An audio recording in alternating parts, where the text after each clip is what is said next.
Next, this is a very easy recipe for a Caesar salad dressing that is homemade.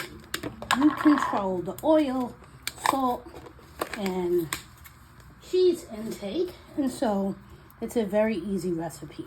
Start out with Parmesan cheese, and I don't do measurements. Again, I do consistency for what I'm looking for, and so I'd say this is about a half a cup of Parmesan cheese, grated Parmesan cheese. You can use any grated Parmesan cheese that you want.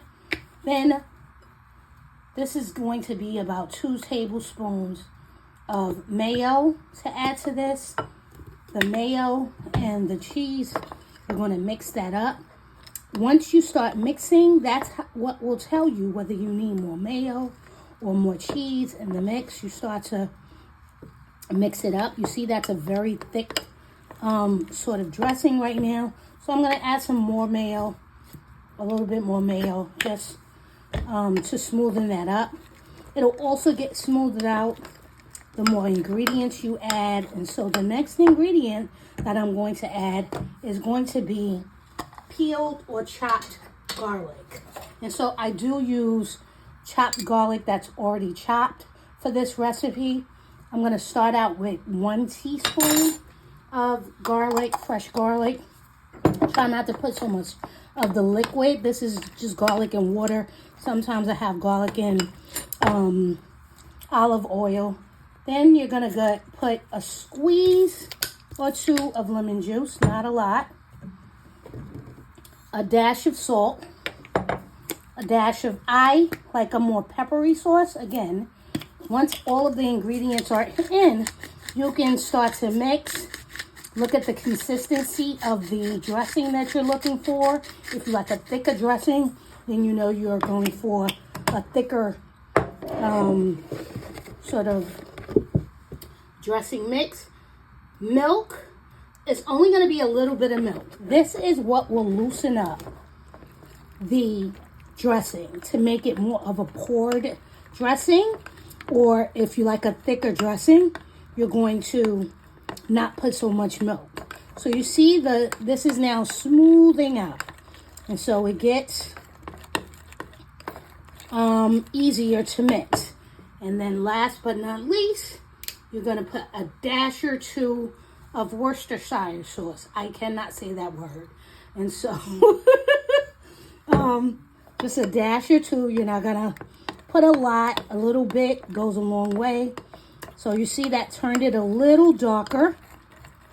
And so now, and this is the consistency that you're looking for. Again, if you want a lighter sort of dressing, you would add a little bit more milk.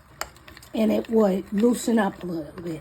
And so right now, I like this consistency so far.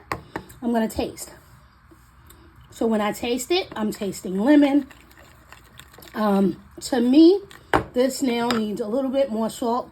I try not to put a lot of salt. I am trying to watch my salt intake. So I start out with less salt, and then you could always add more salt, but you can't take it out. So I'm very careful with the salt intake. And so let's do that again. I want some more pepper in there. And so again, when you go to restaurants and you start to try different restaurants' Caesar dressing, you get a taste for what you like in your dressing and what you don't like. And so as you put together this very basic Caesar dressing, some Caesar dressings call for anchovies. I don't like anchovies, although I have used anchovy paste in a Caesar dressing, and that made it pretty good. Carmen's dressing has anchovy paste or anchovy oil. It's absolutely delicious, but I don't really like it very much, so I don't put anchovy paste in my dressing. Some people put olive oil. I do not like an oily dressing, so I don't put olive oil in it. Again, this is very basic. There are other ingredients that you can add, and this has come together very nicely. And so I will be putting this on a Caesar salad, so I do want a little looser of a dressing. So I've added a little bit more milk, and you'll see as you add milk, the consistency starts to get looser, right? And so this will be a very delicious Caesar dressing. I'm having a Caesar salad with grilled chicken. I'll be showing you a video on how I grill my chicken as well to make restaurant style Caesar dressing. There you go, all set.